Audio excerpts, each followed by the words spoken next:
Welcome back, students. In the last session, we have completed till the patterns of symmetry. So, patterns of symmetry நம்ம last classல start பண்ணோம். ஒரு continuation. Then next, what about the other charactersன்றதை நம்ம இந்த sessionல நம்ம பார்க்கலாம். We have seen the asymmetrical. Asymmetricalக்கு நம்ம example வந்து sponges சொன்னோம். You can see here.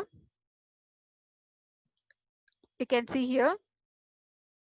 So, இந்த ஸ்பாஞ்சஸ்ல நீங்க வந்து வெர்டிகலாவோ இல்ல ஹரிசான்டலாவோ இல்லைன்னா வந்து ஸ்லாண்டிங்காவோ இல்ல நீங்க எந்த ஸ்லாண்ட் எந்த சைடு நீங்க வந்து டிசெக்ட் பண்ணாலுமே you won't get equal halves because it is a none. அது ஒரு நன் சிமெட்ரியில இருக்கிறது. அது எந்த ஒரு ஈக்குவல் ஹாஃப்ஸ்லயும் அது வரவே வராது. அதனாலதான் நம்ம இது என்ன சொல்றோம் அப்படின்னு பாத்தீங்கன்னா asymmetrical R options of symmetry அப்படின்னு நம்ம சொல்லலாம். And the next symmetry is a simple one. It's called a spherical symmetry. Let me show you. This is a spherical symmetry. In spherical symmetry, you can see here I have given example is a volvox. So volvox is an animal. You can say the animal is a spherical shape.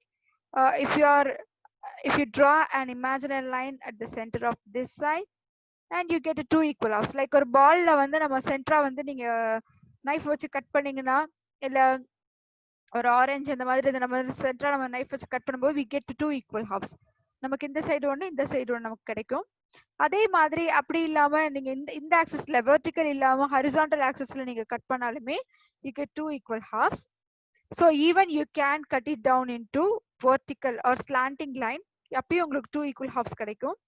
அதுவும் இல்லாம so when whatever the side may be, எந்த side நீங்க வந்து ஒரு centre ஆக்சிஸை வச்சுட்டு நீங்க வந்து cut பண்ணாலுமே you will get the two equal halves. Let me so here the spherical axisல like மேக்ஸ்ல வந்து நம்ம central radius I mean central line that is origin இதை வச்சு தான் நம்ம வந்து ஆக்சுவலா வந்து ஒரு ஜியாமெட்ரி இதெல்லாமே நம்ம யூஸ் பண்ணுவோம். ஸோ த சென்ட்ரல் லைனை தான் சென்ட்ரல் ஆக்சிஸ் தான் வந்து இதுல ரொம்பவே இம்பார்ட்டன்டான ஒரு ஒரு ஒரு ஒரு ஃபங்க்ஷன் அப்படின்னு நம்ம சொல்லலாம். So it comes under spherical symmetry. Spherical சிமெட்ரியில example is the Volvox. And the next symmetry is the radial symmetry. Radial symmetry. So radial symmetry ரொம்ப சிம்பிளா எக்ஸ்பிளைன் பண்ணலாம். At the same time radial சிமெட்ரியில different types of radial சிமெட்ரியும் இருக்கு. First we will see about what is radial symmetry. Then we will go for the different types of radial symmetry. உங்களோட புக்ஸ்ல different டைப்ஸ்ன்றது கொடுக்கல. Different types தெரிஞ்சுக்க சும்மா ஒரு 2 points தான் ஆட் பண்ணியிருக்கேன். That's it.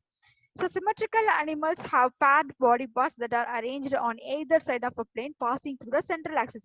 So நீங்க எந்த மாதிரியான சிமெட்ரி எடுத்துக்கிட்டாலுமே லைக் ஒரு ஸ்பெரிக்கல் சிமெட்ரியா இருக்கலாம், ரேடியலா இருக்கலாம், பைரேடியலா இருக்கலாம், இல்ல பென்டாமரஸ் ஆர் பைலேட்ரல். ஸோ நீங்க எந்த சிமெட்ரியை நீங்க எடுத்துக்கிட்டாலுமே this is a very important axis.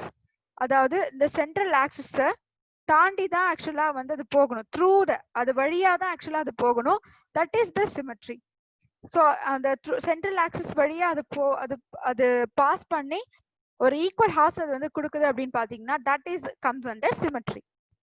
And when any plane passing through the central axis of the body divides an organism into two identical parts. Two identical, நல்லா note பண்ணுங்க, identical parts நமக்கு கொடுத்தா மட்டும்தான் அது நம்ம ரேடியல் சிமெட்ரியில நம்ம சொல்லுவோம். Such radially symmetrical animals have a top and bottom side. அதாவது ரொம்ப சிம்பிளா சொல்லலாம் அப்படின்னு பாத்தீங்கன்னா நம்ம வந்து பார்த்த ஸ்பெரிக்கல் சிமெட்ரி கூட ஒரு எக்ஸாம்பிளா நம்ம பார்க்கலாம். அது கூட ரேடியல் சிமெட்ரியில வரும். Just let me go to the previous one. But அதுக்கு முன்னாடி இதை கம்ப்ளீட் பண்ணிடலாம். But no dorsal or back. ஆனா அதுக்கு டார்சல் சைடு அப்படின்றது இருக்கக்கூடாது, வென்ட்ரல் சைடும் இருக்காது. No left and right side. So இதுவும் வந்து ஆக்சுவலா அதுக்கு அந்த கண்டிஷன் இருக்கக்கூடாது. இப்போ உங்களுக்கு புரியுற மாதிரி நான் சிம்பிளா சொல்லலாம் அப்படின்னு பாத்தீங்கன்னா I'm just here taking the spherical symmetry as example. But இதுல பேக் லெஃப்ட் ரைட் எல்லாமே இதுல இருக்கு. பட் அதுல இருக்கக்கூடாது, அது ஒரு கண்டிஷன். இப்போ நமக்கு புரியுற மாதிரி நான் சொல்றேன். This is top. ஸோ இது வந்து டாப் ரீஜன், இது வந்து bottom region. So this is the top region and this is the bottom region. இப்போ இதுல வந்து சிமெட்ரி நம்ம எப்படி நம்ம சொல்லலாம் அப்படின்னு பாத்தீங்கன்னா if I draw an horizontal axis, see here, this is the origin place. So the central axis வழியா ஒரு horizontal line draw பண்றேன். So அந்த central axis என்ன பண்ணுது அப்படின்னு பாத்தீங்கன்னா, so top most of a பிரிக்குது, even bottom most of a பிரிக்குது. It separates. So that is a important points to be noted. இதுதான் வந்து நம்ம வந்து மெயினா சொல்லணும். I have given some examples also. அதுக்கு நம்ம போய் பார்க்கலாம். Here you can see this radial symmetry. Is it none? And இது வந்து radial symmetry. You can see this is the central axis. இங்க இருக்கிற இந்த பாயிண்ட் தான் ஆக்சுவலா சென்ட்ரல் ஆக்சிஸ். ஒரு ஜெல்லிஃபிஷ் எக்ஸாம்பிளா கொடுத்துருக்கேன். You can see the jellyfish. So jellyfish இங்க பாத்தீங்கன்னா அதோட சென்ட்ரல் ஆக்சிஸை வச்சு என்ன ஆகுது அப்படின்னு பாத்தீங்கன்னா, let me take some other color. Yeah, okay. So இந்த சென்ட்ரல் ஆக்சிஸ்ல இந்த சென்ட்ரல் ஆக்சிஸ்ல வந்து நம்ம எடுத்துக்கிற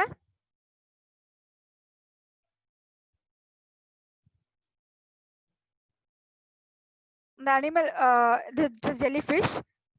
So if you draw an imaginary line that passes through the central axis, so the central axis, நான் இப்போ என்ன பண்றேன் அப்படின்னு பாத்தீங்கன்னா, the central axis வழியா ஒரு imaginary line draw பண்றேன். அது வந்து இந்த லைனா இருக்கலாம். You can see here. இப்போ நான் இந்த சைடு மட்டும் நான் கட் பண்றேன்னு இமேஜின் பண்ணுங்க. that is the side. இந்த சைடு மட்டும் நான் கட் பண்றேன் அப்படின்னும் போது எனக்கு இங்க ஒரு ஹாஃப்ஸ் கிடைக்கும். ஐ மீன் இந்த பக்கம் ஒரு என்டையர் எனக்கு ஆஃப் கிடைக்கும், இந்த சைடு எனக்கு ஒரு என்டையர் ஆஃப் கிடைக்கும். That is the biradial. ரெண்டு கிடைச்சதுன்னா that is called biradial. அதே மாதிரி the same thing happen when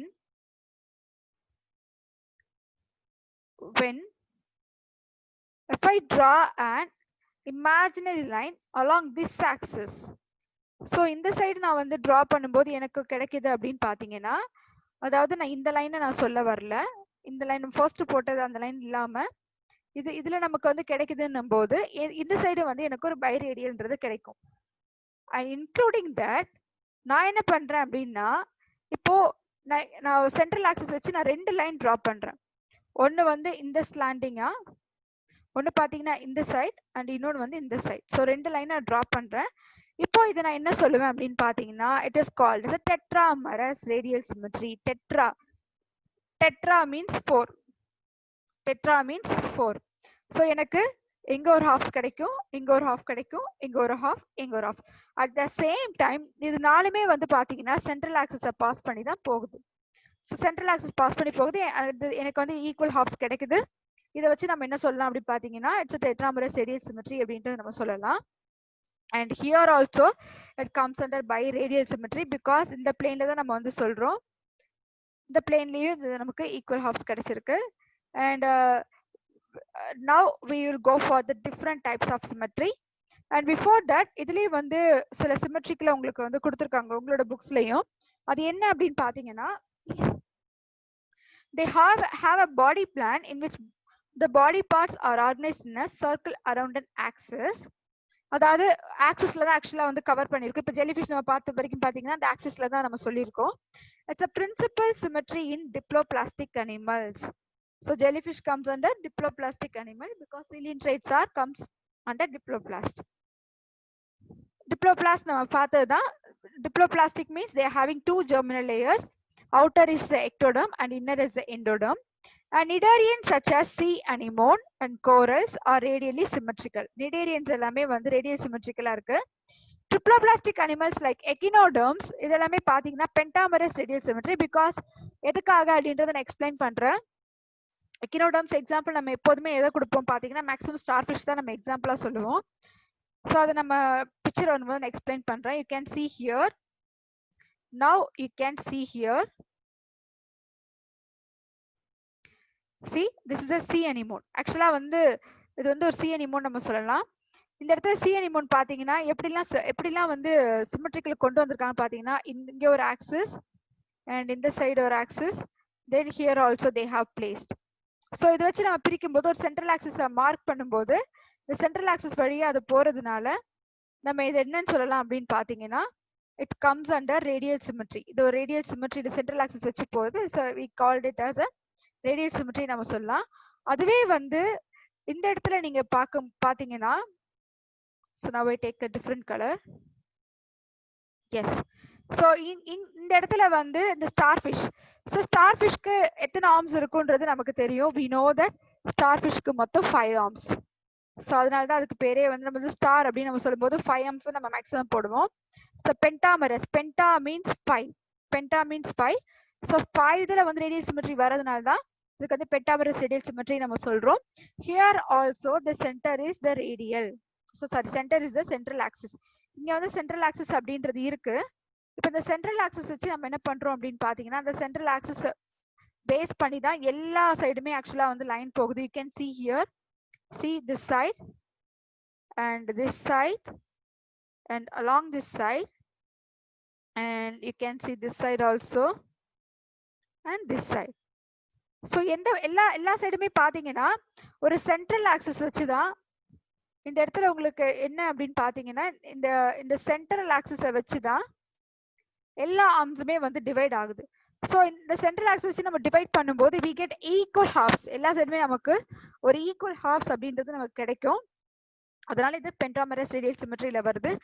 And one more important function or the most important character in starfish அப்படின்னு பாத்தீங்கன்னா, they are having a high power of regeneration. They are having high power of regeneration. Regeneration இந்த அனிமலோட பாடியில அதிகமாவே இருக்கும்.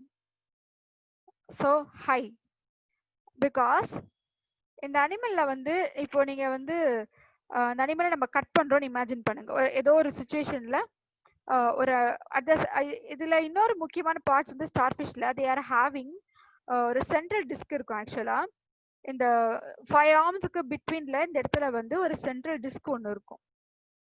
So let me draw it neatly. You can see.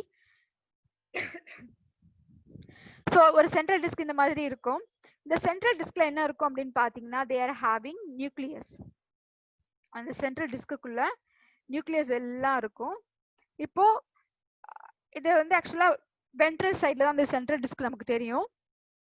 Some chance ஏதோ ஒரு ரீசனால என்ன ஆகுது அப்படின்னு பாத்தீங்கன்னா, இங்க இருக்கக்கூடிய அந்த ஆர்ம்ஸ் வந்து ஒரு 4 ஆர்ம்ஸ் கட் ஆகுதுன்னு வச்சுக்கோங்க. லைக் 1 2 3 4 அண்ட் இங்க அனிமலோட பாடியில பாதி இது எல்லாமே கட் ஆயிடுது.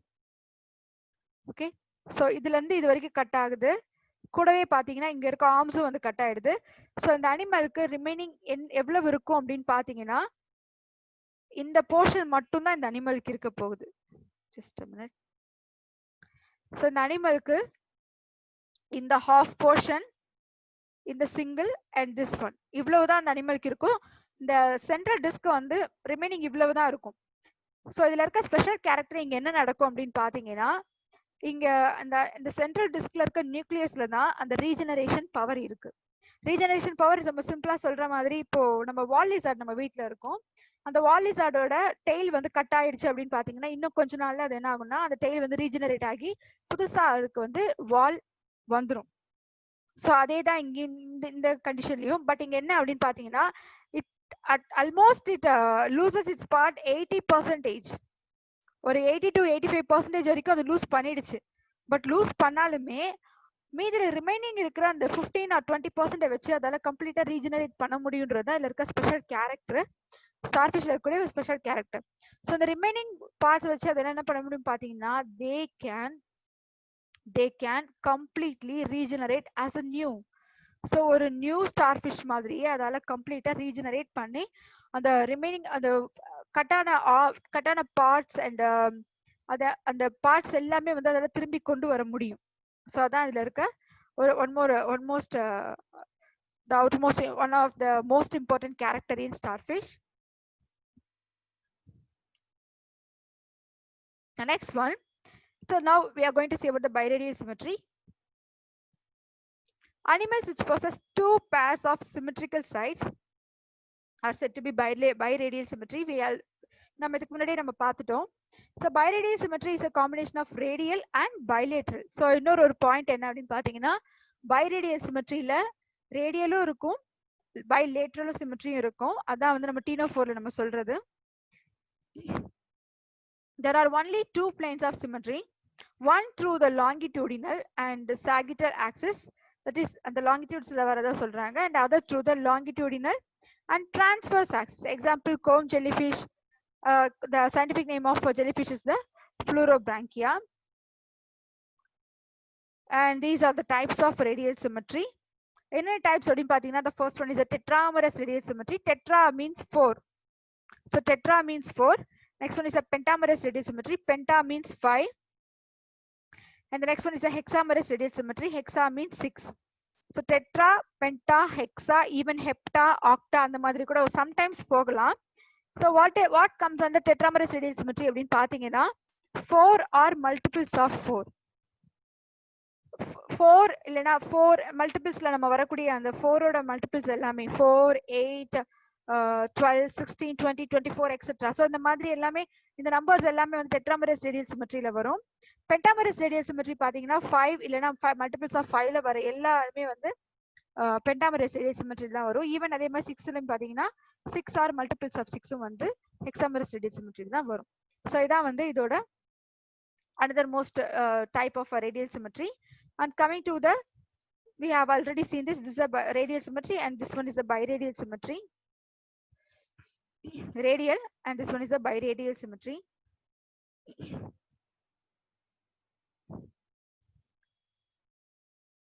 The next one, now we are going to see about the bilateral. So bilateralக்கு நம்மளே நம்ம வந்து எக்ஸாம்பிளா சொல்லலாம். ஒரு ஹியூமனை வச்சு நம்ம எக்ஸாம்பிளா சொல்லலாம். ஈவன் எந்த ஒரு அனிமல்ஸ் நீங்க வந்து மேமல்ஸ் நீங்க எடுத்தாலுமே you can get equal halves in the lateral side. லேட்ரல்னா நம்ம சைட்ஸ் தான் நம்ம சொல்லுவோம். Left side and right side நம்ம சொல்ற மாதிரி அந்த சைட்ஸ் நமக்கு ஈக்குவலா கிடைக்கும் போது நம்ம bilateral symmetry நமக்கு கிடைச்சிருக்குன்னு நம்ம சொல்லலாம். So animals which have two similar halves on either side on the central plane show bilateral symmetry. இதுக்கு எக்ஸாம்பிள் நான் இப்போ உங்களுக்கு இதுல காட்டுறேன். It's an advantageous type of symmetry in triploplastic animals which helps in seeking food, locating mates and escaping from predators more efficiently. So இந்த ஒரு bilateral symmetry வந்து அதுக்கு இந்த ட்ரிப்ளோபிளாஸ்டிக் அனிமல்ஸ்க்கு ரொம்பவே ஹெல்ப்ஃபுல்லா இருக்குன்னு சொல்றாங்க. எல்லா விதத்திலயுமே ஒரு ஃபுட்டா இருக்கலாம், ஒரு மீட்டிங் நம்பரை கண்டுபிடிக்கிறதா இருக்கலாம், அட் த சேம் டைம் முக்கியமா வந்து predators கிட்ட எஸ்கேப் ஆகிறதுக்கு அது ரொம்பவே ஹெல்ப்ஃபுல்லா இருக்கு. So animals have dorsal and ventral sides. Dorsal நமக்கு we are having dorsal and ventral side. Dorsalன்றது பேக் ஆர் முதுகுன்னு நம்ம சொல்றதுதான் அந்த dorsal side. அண்ட் வென்ட்ரல் அப்படின்னு பாத்தீங்கன்னா வயிறு இருக்க பகுதி தான் வந்து வென்ட்ரல் சொல்லுவோம். ஸோ நான் எப்போதுமே வந்து ஸ்டூடெண்ட்ஸ் கிட்ட சொல்ற ஒரே விஷயம் வந்து வென்ட்ரல் அப்படின்னா வயிறு ஞாபகம். So we can easily remember, அது அவ்வளவு சீக்கிரத்துல மறந்து போகாது. And anterior and posterior. ஆன்டீரியர்ன்றது டாப், நம்மளோட ஹெட் தான் வந்து ஆன்டீரியர் நம்ம சொல்லலாம். அண்ட் போஸ்டீரியர் பாத்தீங்கன்னா பாட்டம் ரீஜன், நம்மளோட லெக்ஸ் நம்ம சொல்லலாம். And right and left axis, you know that நமக்கு ரைட் சைடு இருக்கு, லெஃப்ட் சைடும் இருக்கு. இதுதான் நம்ம என்ன சொல்லுவோம் அப்படின்னு பாத்தீங்கன்னா bilaterally symmetrical அப்படின்னு நம்ம சொல்லலாம். And exhibit cephalisation. முக்கியமான இன்னொரு விஷயம் செஃபாலைசேஷன். வாட் இஸ் செஃபாலைசேஷன் பாத்தீங்கன்னா செஃபாலோ மீன்ஸ் செஃபா அப்படின்னா மீனிங் என்னன்னு பாத்தீங்கன்னா ஹெட்னு அர்த்தம். Head. So we are having head. Triploblastic animals, இந்த இது வரைக்கும் நம்ம சொன்ன கேரக்டர்ஸ்ல வர எல்லாமே எல்லா அனிமல்ஸ்க்குமே ஹெட் ஃபார்மேஷன் கண்டிப்பா இருக்கும். அதாவது ஒரு டார்சல் வென்ட்ரலா இருக்கலாம், ஆன்டீரியர் போஸ்டீரியர் உள்ள animals, right and left sides உள்ள அனிமல், அதுவும் பை ரேடியல் சிமெட்ரிக்கலா வர அனிமல்ஸ்க்கு கண்டிப்பா செஃபலைசேஷன் கேரக்டர் இருந்திருக்கும். எக்ஸிபிட் அதான் கொடுத்திருக்காங்க. In which sensory and brain structures, because we know that ஹெட்ல தான் brain வந்து brain actually brain is present inside the head or concentrated at the anterior end of the animal. We know anterior ன்றது நம்மளோட head தான் இந்த இடத்துல சொல்றாங்க. இது ஒண்ணு. And then the next is, let me show you the example of bilateral symmetry. இங்க வந்து ஒரு fly நான் எக்ஸாம்பிளா கொடுத்திருக்கேன், உங்களுக்கு பார்க்கும்போதே தெரிஞ்சிருக்கும். You can see here. நான் திரும்ப வந்து அதுக்கு மேலேயே தான் ஒரு லைன் போட்டிருக்கேன். You can now see here. See, this is the left side and this is the right side. இப்போ நீங்க பார்க்கும்போது உங்களுக்கு வந்து இதுதான் வந்து லெஃப்ட் அண்ட் ரைட் சைடா இருக்கும். இது ஆன்டீரியர், இது போஸ்டீரியர். ஆன்டீரியர் நான் சொல்லியிருக்கேன், ஹெட் இருக்க ரீஜியன் தான் இந்த ரீஜியன் தான் நம்ம ஆன்டீரியர் நம்ம சொல்லுவோம். and this region வந்து the bottommost region is called posterior.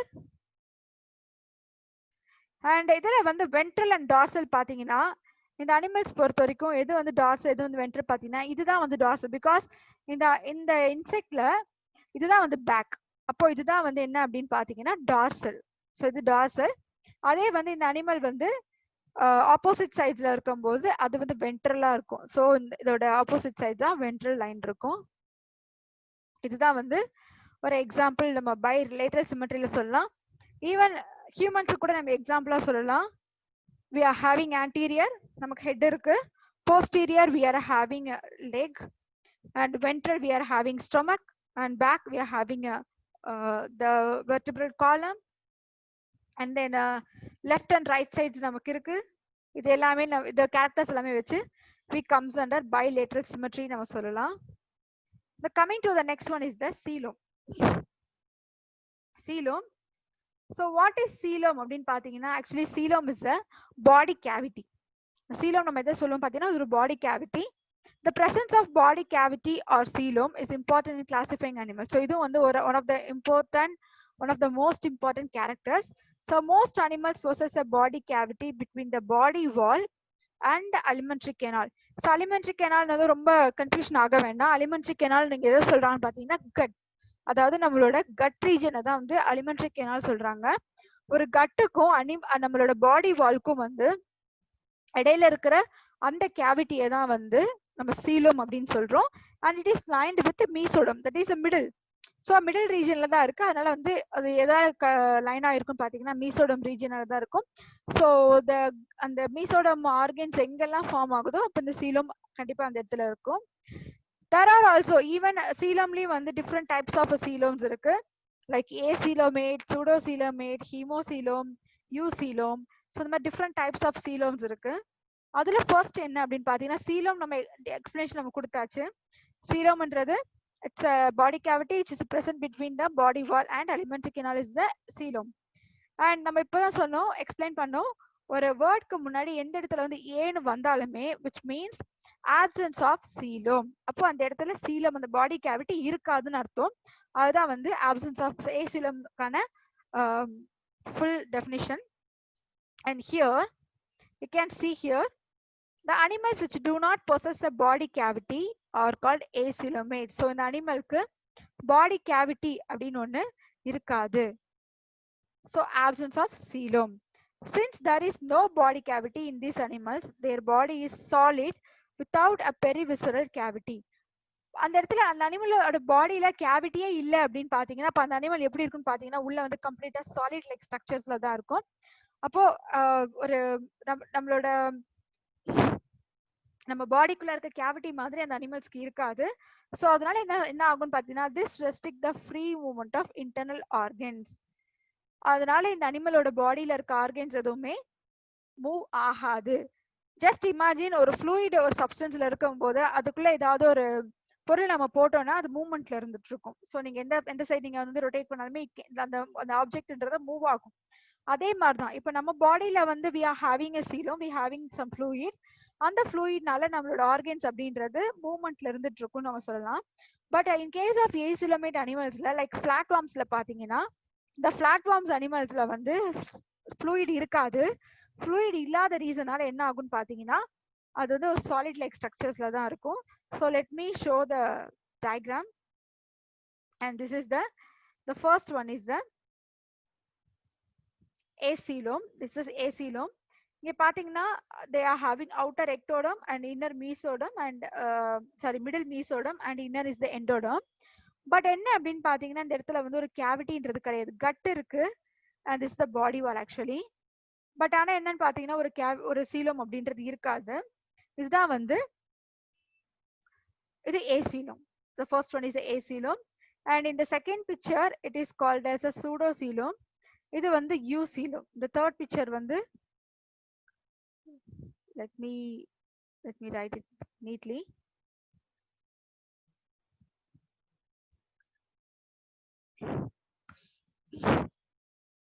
The second one is the pseudocoelom. So the last one is the eucoelom. So இந்த ரெண்டுத்துக்குமே உள்ள டிஃபரன்ஸ் என்ன அப்படின்னு பாத்தீங்கன்னா சூடோசீலம்க்கு ஃபர்ஸ்ட் எடுத்தனே சூடோ மீன்ஸ் சீலம் அந்த இடத்துல இருக்குது but it is not the true one. யூசீலம்ல என்னன்னு மீனிங் பாத்தீங்கன்னா சூடோனாலே ஃபால்ஸ்னு அர்த்தம். So what is the meaning of pseudo ன்னு பாத்தீங்கன்னா pseudo means false. ஃபால்ஸ்னா அந்த இடத்துல ஆக்சுவலா இல்லன்னு அர்த்தம் மீனிங் கிடையாது. ஆப்சன்ஸ் டோட்டலி ஆப்சன்ட் நம்ம சொல்ல முடியாது. It is there. அந்த இடத்துல சீலம் இருக்கு பட் ஆனா அது ஒரு ட்ரூ சீலம் சொல்ல முடியாது நம்ம. இன் கேஸ் ஆஃப் யூ சீலம் பாத்தீங்கன்னா யூ மீன்ஸ் ட்ரூ. சோ ஒரு இடத்துல ஃபால்ஸ் சீலம் இருக்கு, இன்னொரு பிளேஸ்ல ட்ரூ சீலம் இருக்கு. சோ சீலம் மீன்ஸ் பாடி கேவிட்டி. அப்போ இந்த இடத்துல வந்து சீலம்ன்றது பிரசன்ட் ஆகி இருக்கு பட் இந்த இடத்துல சீலம் இருந்தாலுமே அது ஒரு ஃபால்ஸ் கண்டிஷன்ல தான் இருக்கு. So we should know both of the coelom. அப்போ ஒரு pseudocoelom and eucoelom எப்படி நம்ம டிஃபரன்ஷியேட் பண்ணலாம்னு பாத்தீங்கன்னா கண்டிப்பா அந்த யூ சீலம் தெரிஞ்சுக்கிட்டா மட்டும்தான் சூடோ சீலம் எப்படி டிஃபரன்ஷியேட் ஆகுதுன்றதை நம்ம சொல்ல முடியும். So let me first explain the picture with the help of the picture, then we will go to the content. இப்போ இதுல வந்து இந்த சூடோ சீலம்ல பாத்தீங்கன்னா இந்த white line in between the white line இந்த ஒயிட் கலர்ல இருக்கிறது தான் இந்த ரீஜனை தான் ஆக்சுவலா நம்ம சூடோ சீலம் நம்ம சொல்றோம். Because the Seelam is present but it is not the true one. அதுவே இந்த பிக்சர்ல பாத்தீங்கன்னா இந்த ஸ்ட்ரக்சர் வந்து ரெண்டா கிளீவ் ஆகிருக்கு. யூ கேன் சி இந்த சைடு ஒரு பிக்சரும் இந்த சைடு ஒரு ஹாஃபா ரெண்டுமே செப்பரேட் ஆகுது. இதுதான் நம்ம யூ சீலம் நம்ம சொல்றோம். இதுதான் this is we called it as a let me write it here. Yes. So இதுதான் நம்ம யூ சீலம் நம்ம சொல்றோம். எதனால வந்து இது யூ சீலம் நம்ம சொல்லணும்? What is the difference between? ஏன்னா இதுலயே ஒரு அவுட்டர் ஸ்ட்ரக்சர் இருக்குது பட் இதுலயே வந்து ரெண்டா டிவைட் ஆயிருக்கு அவ்வளவுதான். பட் எதை வச்சு நம்ம இது வந்து நம்ம eucoelom and pseudocoelom எப்படி பிரிக்கிறோம்னு பாத்தீங்கன்னா because of the region there is a one more layer in the eucoelom called peritoneum. யூ சீலம்ல பெரிட்டோனியம் அப்படின்ற ஒரு லேயர் எக்ஸ்ட்ராவா இருக்கும் but in case of pseudocoelom அந்த பெரிட்டோனியம் லேயர் இருக்காது. இந்த பெரிட்டோனியம் லேயர் தான் டிசைட் பண்ணும் ஒரு சீலம் வந்து யூ சீலமா இருக்கணுமா இல்ல இருக்க கூடாதா அப்படின்றத டிசைட் பண்றது. So the peritoneum layers plays a major role in coelom determination. ஒரு சீலம் டிட்டர்மின் பண்றதுல பெரிட்டோனியம் ரொம்பவே இம்பார்ட்டன்ட் ரோல் பிளே பண்ணுது. அப்போ ஒரு பெரிட்டோனியம் லேயர் இருக்கிறத நம்ம வந்து யூ சீலம்னும் இல்லாதத சூடோ சீலம்னு சொல்றோம். சிம்பிள், இவ்வளவுதான். Then now we will go to the content. Next one is the pseudocoelom. In some animals, the body cavity is not fully lined by the mesodermal epithelium, but the mesoderm is formed as a scattered pouches between the ectoderm and endoderm. So சில டயக்ராம்ஸ்ல எப்படி கொடுத்திருப்பாங்க அப்படின்னு பாத்தீங்கன்னா சில டயக்ராம்ஸ்ல வந்து இந்த மாதிரி ஒரு ஸ்ட்ரக்சர்ஸும் கொடுத்திருப்பாங்க. இல்லனா இந்த மாதிரி ரவுண்டா வந்து ஆக்சுவலா இதுக்குள்ளேயே வந்து ஒரு ரவுண்ட் லைக் ஸ்ட்ரக்சர்ஸ் மாதிரியும் கொடுத்திருப்பாங்க. சோ இதுதான் உங்களோட டெஃபினிஷன். இப்போ நம்ம பார்த்த டெஃபினிஷன்ல அதுக்கான meaning they are having like some pouches. பாக்குறதுக்கு pouches like structures மாதிரி இருக்கும். எதுலனா pseudocoelomல. That's why they are given like scattered pouches between the ectoderm and endoderm. ரெண்டுத்துக்கு இடையில இருக்கிறது. Such a body cavity is called pseudocoel. It's filled with a pseudocoelic fluid. So animals that possess pseudocoelom are called pseudocoelomates. எந்த அனிமலுக்கு வந்து pseudocoelom இருக்குதோ அந்த animal நம்ம pseudocoelomate சொல்றோம். Example is the roundworms. And pseudocoelomic fluid in the pseudocoelom act as a hydrostatic skeleton. அது அந்த ஹைட்ரோஸ்கெலட்டிக் skeleton இருக்கிறதுனால அந்த அனிமல்ஸ் வந்து ஃப்ரீயா மூவ் பண்ண முடியும். ஸோ விசரல் ஆர்கன்ஸ் எல்லாமே வந்து ஃப்ரீயா தான் இருக்கும். At the same time circulation for nutrients, அதனால வந்து அதுக்கு நியூட்ரியன்ஸும் சப்ளை ஆகும். இது வந்து one of the most important point to be noted. The next one is the eucoelom. In eucoelom or true coelom is a fluid-filled cavity that develops within the mesoderm and is lined by the mesodermal epithelium called peritoneum. So, the peritoneum layer plays a very important role. The peritoneum layer ரொம்பவே important role play பண்ணுது. Such animals with a true body cavity are called coelomates or eucoelomates. eucoelomates சொல்லலாம், இல்லனா coelomates நம்ம சொல்லலாம். Based on the mode of formation of coelom, the eucoelomates are classified into two types, isocoelom and enterocoelom. So, இந்த coelomates வச்சு நம்ம ரெண்டு விதமா நம்ம பிரிக்கிறோம். ஒன்னு வந்து சைசோசீலம், இன்னொன்னு enterocoelom. And we will discuss in the next class. But cystocoelom எதுல பாத்தீங்கன்னா, in this animal the body cavity is formed by splitting of mesoderm. Example is the annelids, arthropods and mollusks. அதுவே enterocoelomல பாத்தீங்கன்னா, the body cavity is formed from the mesodermal pouches of archenteron. Example echinoderms, hemichordates and chordates. So இந்த animals எல்லாமே annelids, arthropods, mollusks எல்லாமே cystocoelomல வரும். And echinoderms and then hemichordate, chordates எல்லாமே enterocoelomல வரும். So these are the animals classified. So here I wind up the session, students. In the next class, we will continue from this part. And herewith I have also attached the assignment. So make sure you complete the assignment each and every class. Over class முடியும் போது assignment complete பண்ணிடுங்க, so that you can't burden அதிகமா இருக்காது உங்களுக்கு. Okay students, we will see in the next class. Thank you.